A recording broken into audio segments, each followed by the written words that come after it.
بسم اللہ الرحمن الرحیم حامداً و مصلیاً اما بعد۔ مشاہدین اعظام، السلام علیکم ورحمۃ اللہ وبرکاتہ۔ ہماری بات چل رہی تھی زمزم کے سلسلے میں۔ جب زمزم کا یہ چشمہ پھوٹا اور حضرت حاجرہ آئیں تو انہوں نے کہا تھا زمزم بمعنی رک جا رک جا، اور چاروں طرف سے پانی باندھ دیا تھا۔ رسول اکرم صلی اللہ علیہ وسلم نے ایک موقع پر فرمایا ہے کہ اگر انہوں نے اس کو باندھا نہ ہوتا تو یہ ایسے ہی پوری دنیا میں بہتا رہتا۔ کہتے ہیں کہ سیدنا ابراہیم علیہ السلام نے بعد میں اس کو چار طرف سے کھود کر کنویں کی شکل میں کر دیا تھا، اور اب زمین کے اونچا ہوتے ہوتے یہ کافی گہرا ہو گیا۔ حضرت اسماعیل علیہ السلام کے بعد کئی دفعہ ایسا ہوا کہ زمزم کا چشمہ خشک ہو گیا۔ جوں جوں یہ خشک ہوتا گیا، لوگ اس کو گہرا کرتے گئے، یہاں تک کہ وہ ایک گہرا کنواں بن گیا۔ مدتوں خانہ کعبہ کی تولیت بنو جرہم کے ہاتھوں میں رہی۔ جب بنو خزاعہ کو اقتدار حاصل ہوا تو بنو جرہم نے حجر اسود اور غلاف کعبہ کو زمزم میں ڈال دیا اور اس کا منہ بند کر کے بھاگ گئے۔ بعد میں مدتوں تک یہ مبارک چشمہ غائب رہا، یہاں تک کہ عبد المطلب نے بحکم الہی خواب میں اس کے صحیح مقام کو دیکھ کر اس کو نکالا۔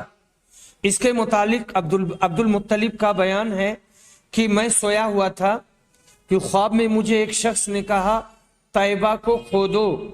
میں نے کہا طیبہ کیا چیز ہے؟ وہ شخص بغیر جواب دیے چلا گیا اور میں بیدار ہو گیا۔ دوسرے دن جب سویا تو خواب میں پھر وہی شخص آیا اور کہا کہ مدفونہ کو کھودو۔ میں نے کہا مدفونہ کیا چیز ہے؟ اتنے میں میری آنکھ کھل گئی اور وہ شخص غائب ہو گیا۔ تیسری رات پھر وہی شخص آیا اور اب کی دفعہ اس نے کہا کہ زمزم کو کھودو۔ میں نے کہا کہ زمزم کیا ہے؟ اس نے کہا تمہارے دادا اسماعیل کا چشمہ ہے، اس میں بہت پانی نکلے گا اور کھودنے میں تم کو زیادہ مشقت بھی نہ ہوگی۔ وہ اس جگہ ہے جہاں لوگ قربانیاں کرتے ہیں۔ عہد جاہلیت میں یہاں بتوں کے نام پر قربانیاں ہوتی تھیں۔ وہاں چیوٹیوں کا پل ہے، تم صبح کو ایک کوا وہاں چونچ سے زمین کریدتا ہوا دیکھو گے۔ صبح ہونے پر عبد المطلب خود کدال لے کر کھڑے ہو گئے اور کھودنا شروع کر دیا۔ تھوڑی ہی دیر میں پانی نمودار ہو گیا، جسے دیکھ کر انہوں نے زور سے تکبیر کہی۔ کہا جاتا ہے کہ چاہے زمزم میں سے 2 سونے کے ہرن اور بہت سی تلواریں اور زرہیں بھی نکلیں۔ عبد المطلب نے ہرنوں کا سونا تو خانہ کعبہ کے دروازوں پر لگا دیا، تلواریں خود رکھ لیں۔ علامہ ابن خلدون لکھتے ہیں کہ یہ ہرن ایرانی زائروں نے کعبہ پر چڑھائے تھے۔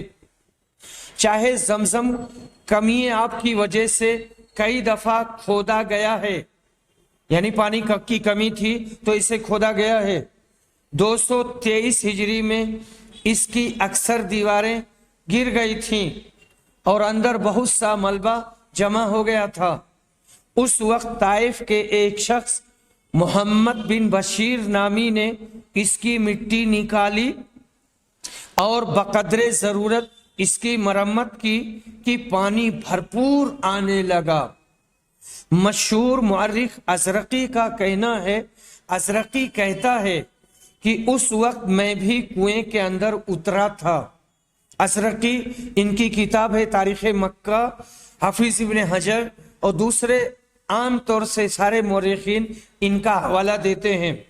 میں نے دیکھا، ازرقی کہتا ہے، میں نے دیکھا کہ اس میں 3 طرف سے چشمے جاری ہیں، ایک حجر اسود کی جانب سے، دوسرا جبل ابو قبیس کی طرف سے